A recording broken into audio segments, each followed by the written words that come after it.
Thank you for being here tonight. You probably get a lot of requests for charitable work. Why did you decide to narrate Hogwood? Well, I've been lucky enough to know Juliet for many years, and she's been very influential in my choices and me stopping eating animals. And I've got a great respect and in awe, really, of the work that Viva do and what she's enabled and the change she's made. So it was an easy decision.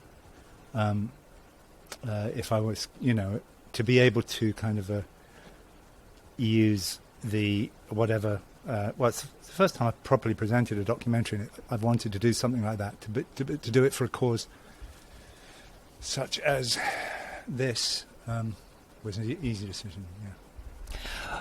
What helped your decision to become vegan, or why did you become vegan? Well, I fell in love with a vegan at college, and she used to growl at me if I sat next to her with a sausage. So I said, why are you growling? And then she started bringing in leaflets. So it was really just, it was awakening to what industrial animal farming is and the horrors of it. So it was really the welfare of animals that stopped me from being able to carry on. What would you say to someone who hasn't watched the documentary yet? I'd say take the courage to watch, because it's only through learning what's really going on and being prepared to feel in our heart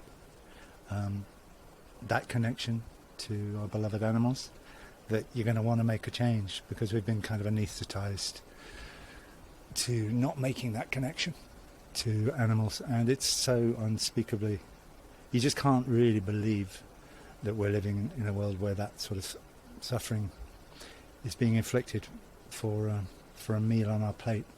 It's hard, so that I'd say please watch it, because it wakes your heart up to what's really going on. Why do you feel it's important for people to support Viva? Well, because I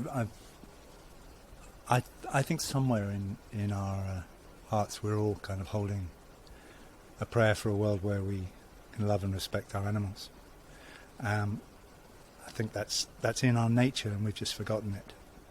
So supporting Viva is, Viva's all about awakening us to that, reawakening to us to that connection with what we're eating, and to our nature and the creatures that we're sharing this planet with. So that's what Viva is all about. Thank you so much. One last question. Your top tip for someone who's trying veganuary today or this month?